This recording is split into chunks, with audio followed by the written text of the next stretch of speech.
schools. If it means that you should go get the children from school, you do that. After all, you are the father. If you are a woman and you see that your husband could not meet up with the expenses, by all means. What's up, ladies and gentlemen? It's your boy Italian Davido. And at this very moment now, I'm right here with one of our big mommy here in Rome, Italy. She have a lot of things to tell us, so I will gladly like you guys to stay tuned. And don't forget to give this video a thumbs up.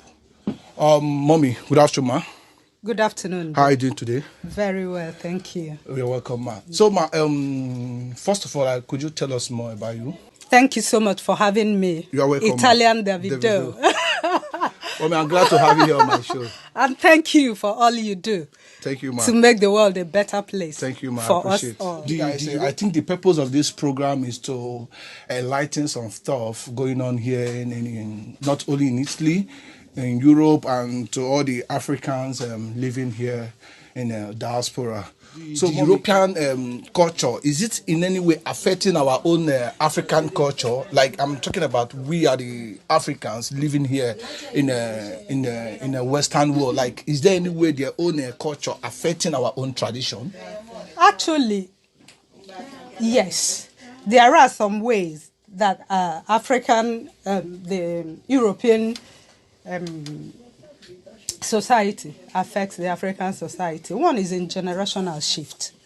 Generational shift in the sense that mostly our younger ones that comes from Africa, in the bid to assimilate the European culture while keeping our core values, it's a bit problematic, because the younger ones who have only here as point of reference, many of them were born here and they have not traveled many times to our country. So this is the only place they know.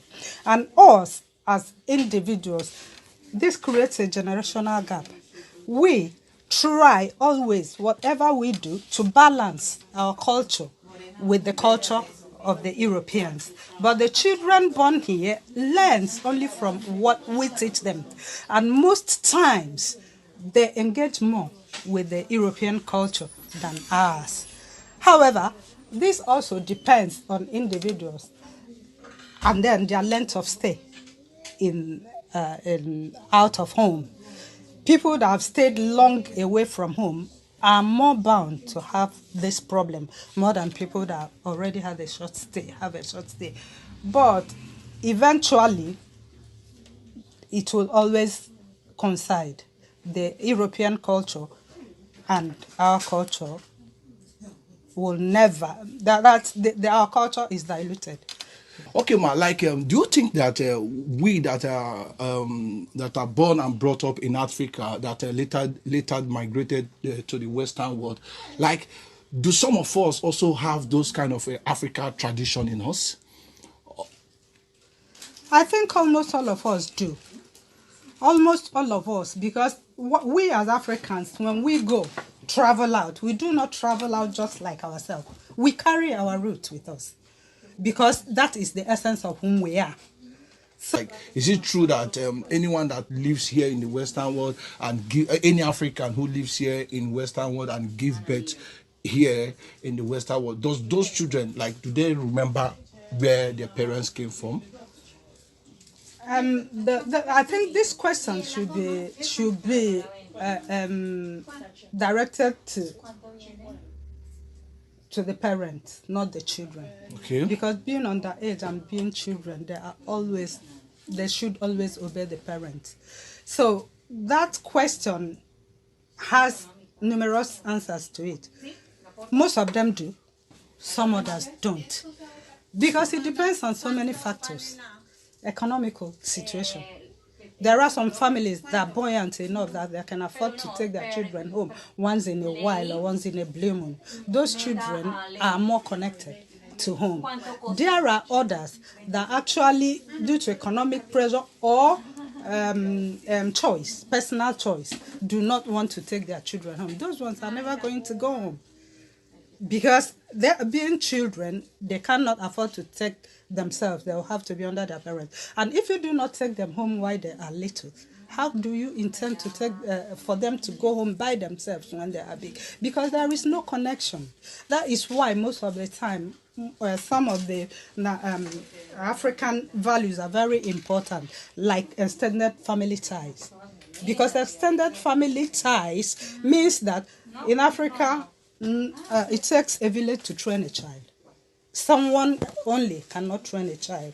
But how do you want a child that do not have any connection with the uncle? Back home, auntie, cousins, nephews. How do you want the child to go home? There are cases of parents who die here and being buried here because the kids do not even know the way to their home village. The marriages here in diaspora, like what is the cause? Like a lot of our marriages are being broken, and the children are being separated from their parents, like from the mothers or from their father, a lot of things. So like, what do you think is the cause of all this like divorce, single mother here and there? Like a girl of 20, 18, 19 is already a single mother. Like, so what are those cues to keep our marriage going here in Europe? If you ask me, I would say it's all about the golden rule. What does the golden rule say? Do unto others what you would like others to do unto you. For me, that is the key. It's written in steroids. And if anyone actually practices it, I do practice it. Because I have been in Europe for over 30 years. And I am not separated. It doesn't mean that it is easy. It's two people that have learned to tolerate each other. It's two people that know that they are not perfect, but they want to make it work. Why? Because it's all about the golden rule. The golden rule is, even if you are the head or the tail, you are the mother or the father, you are the man or the woman. There is no point in saying I am the man, because I am the man, you must do this and do this and do the other one. Or because I'm a woman, you must take care of me and do this and do this. No, it's all about the golden rule. Do unto others what you want others to do unto you. This is the advice I've given anybody who cares to listen. If you are a man and you are working in the morning and your wife is working in the afternoon, swap roles. If it means that you should go get the children from school, you do that. After all, you are the father. If you are a woman and you see that your husband could not meet up with the expenses of, by all means, my people say that whoever has should how do they say? I don't know how it's translated in English. Should take the responsibility. Should take the responsibility, but there is a real way it is said. Like, who has should bury the father. It's not the first son that killed him. If you understand what I mean. Yes, after all, it's your home. This is your home and this is your children. First of all, they have to believe in what they are doing.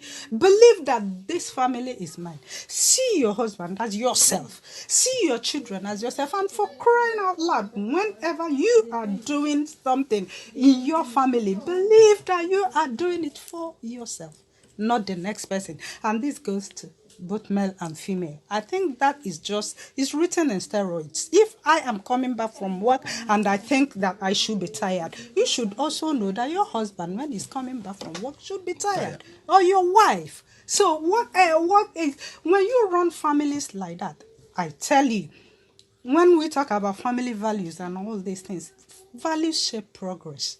They do, because children might be poor listeners, but they will never fail to imitate you. That's one thing you will know. So if these children are in the family and they see you exchange roles with the dad happily, and they're automatically going to emulate that. And that will lead to a better society. I keep telling everyone that I know. Well, I talked to several people. They are kind of like saying that a lot of some of the reasons that we are having some broken home here in the Western world is based on the family pressure. Like, do you agree with that, or do you think that our parents who are back in Africa are there like implementing pressure on their children who are living in diaspora, and this is also affecting the matrimonial homes? Actually, family influence shall never be undermined in any relationship.